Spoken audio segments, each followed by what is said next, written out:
Well, good afternoon, everyone. Last night we saw a very concerning incident with the grounding of the Aotearoa ferry just north of Picton. This morning I flew down to Wellington to meet with officials from the Ministry of Transport, Maritime New Zealand and KiwiRail before coming to Picton this afternoon. I think it's really important to, right at the start, acknowledge that it's great that there's been no loss of life and that everyone on board the ship is safe. That is certainly the top priority in this circumstance. There are now independent investigations underway from both the Transport Accident Investigation Commission and Maritime New Zealand. These investigations will determine what went wrong and what can be done to prevent this happening again. Refloating of the vessel, which I understand is now scheduled for later tonight, is ultimately an operational matter for KiwiRail, and we wish them all the best as they go through the detail, which is a very complex operation.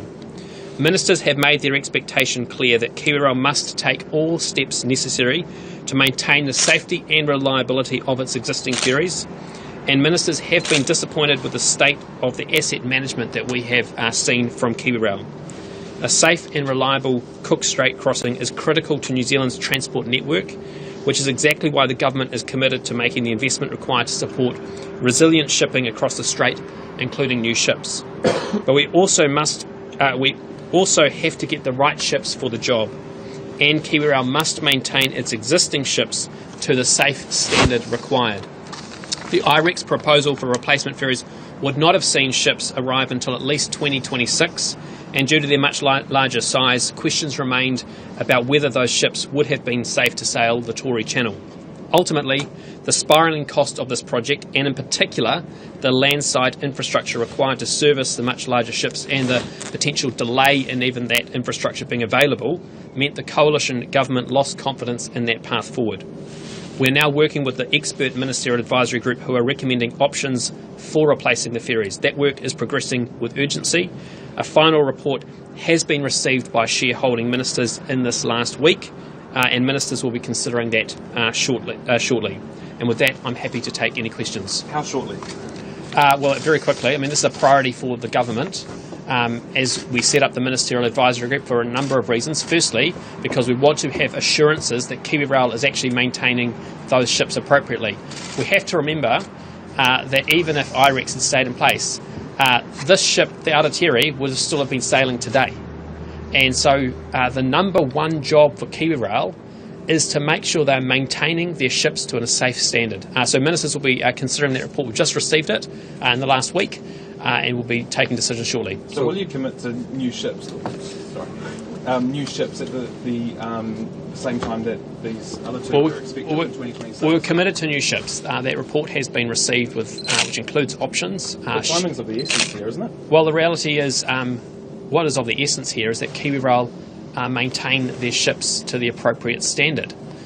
Even under the last government's approach, those new ships would not have arrived until at least 2026, meaning the incident which took place today it would still have been within that time frame. And importantly, the landside infrastructure, there was significant potential delays in it.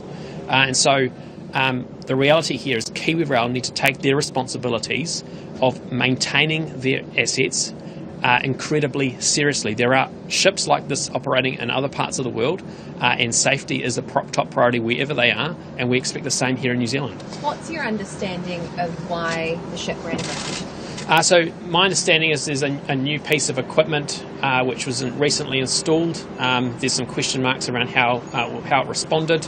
It's all to do with how the rudders work. Ultimately, there's investigations which will be underway by KiwiRail, but also the Transport Accident Investigation Committee and also Commission and Maritime New Zealand to get to the bottom of that.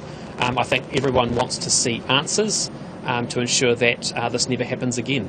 So, just to be clear though, essentially they lost the ability to steer the ship? That is my understanding, is that they lost the ability to steer the ship. Do you have confidence in the safety of these ships? Well, I think this raises questions in regards to the Aotearoa, and those will be investigated. Maritime New Zealand is the regulator. They have responsibility around ensuring the safety of those vessels and making sure that the appropriate requirements are in place. That's their job. But ultimately, that's where it's also critically important there's good asset management. That's why we've asked the Ministerial Advisory Group to support us in ensuring that there is stronger asset management in place in this regard. Do you have confidence in KiwiRail leadership? Well, ultimately that's a question for the shareholding ministers. I'm the Minister of Transport, the shareholding ministers, the Minister of Finance, the Minister of State-Owned Enterprise. But as I've said, when we came into government and we saw the state of the asset management, we have been very disappointed, and that's why we put in place the Ministerial Advisory Group. This type of what we've seen happen last night is incredibly concerning. You've talked about the need for maintenance, but this ship had maintenance 3 weeks before this incident. What do you make of that? Well, this is where we need to have assurances around the asset management of the Interislander vessels. This is incredibly concerning, and so that's what the Ministerial Advisory Group role is, to support us as ministers in relation to that. The advice I've received from Maritime New Zealand is that in recent months the asset management and maintenance has been improving significantly, which is pleasing, but there's clearly more work to be done. Maritime experts have told us that it was pure luck that this wasn't a massive catastrophe. What do you make of that?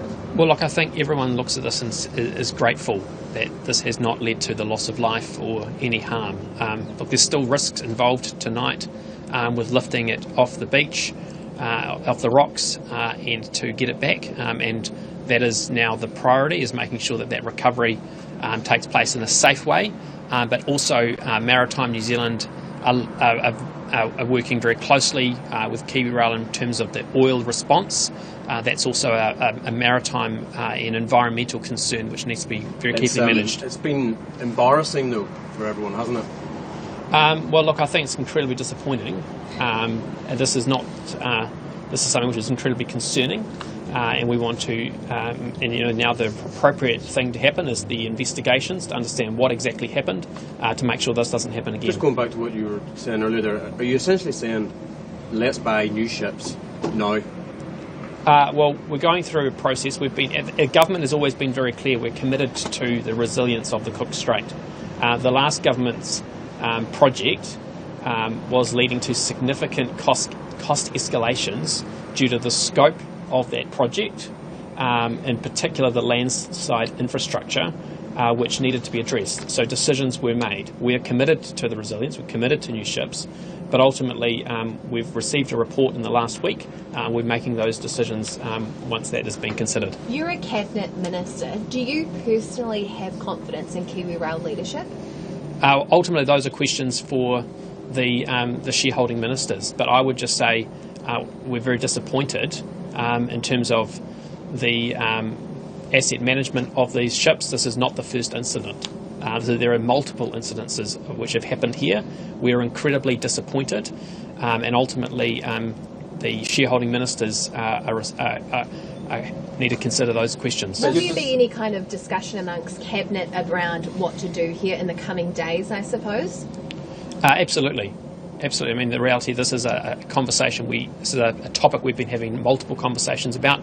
There's been a report just received in this last week, and those items will be considered. Is there any livestock on the ferry? From the advice I've received, I don't believe there is any livestock on the ferry. And how confident are people that it will be refloated this evening? Well, there's a lot of work happening right now to get the ship in a position where it can be, and that's around moving vehicles within it to rebalance it, make sure it's balanced in the right way. There's a lot of work to be done to do that. There's water in the ballasts, moving that to the right part of the ship. There's a lot of technical, we've just been briefed, a lot of technical things needing to be done to put that into the best possible position. Ultimately, we want to have that as quickly as possible. An extra tug or anything? Well, at this stage, the tugs that are available here will be used as part of that operation, and that there's a lot of technical work going in to make it a successful operation.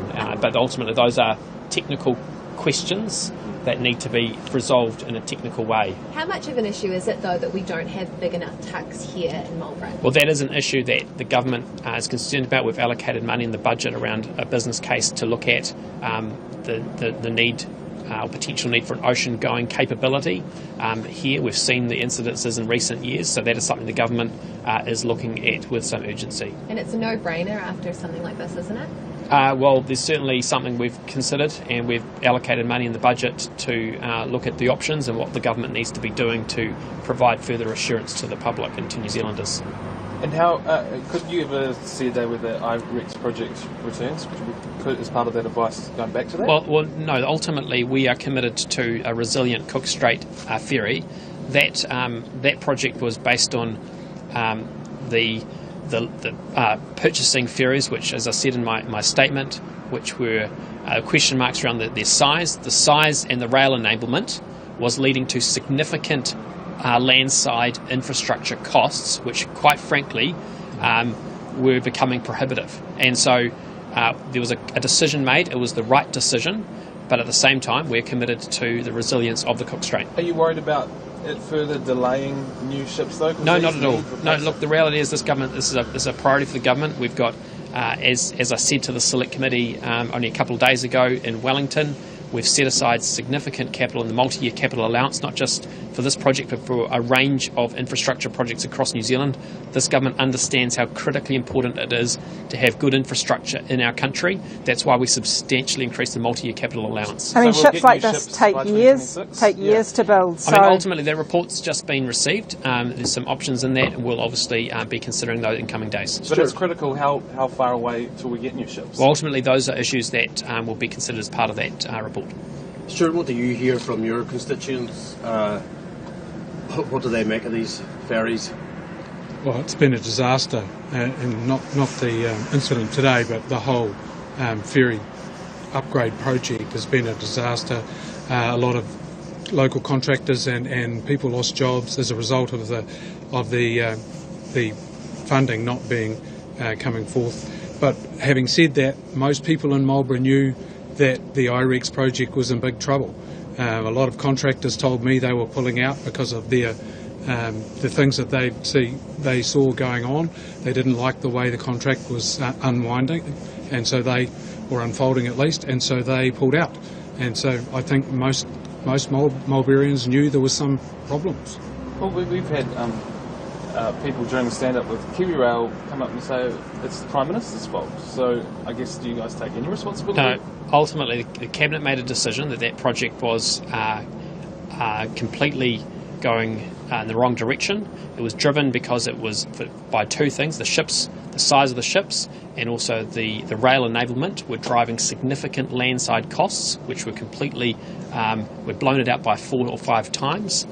The risk in terms of the time frame, I mean, the reality is we could have had those ships turn up well before the landside infrastructure was even built, and that would have. So the reality is that project was going in the wrong direction. We stopped it. We are committed to new ships. We are now taking that advice and making decisions as quickly as we can. Thank you very much.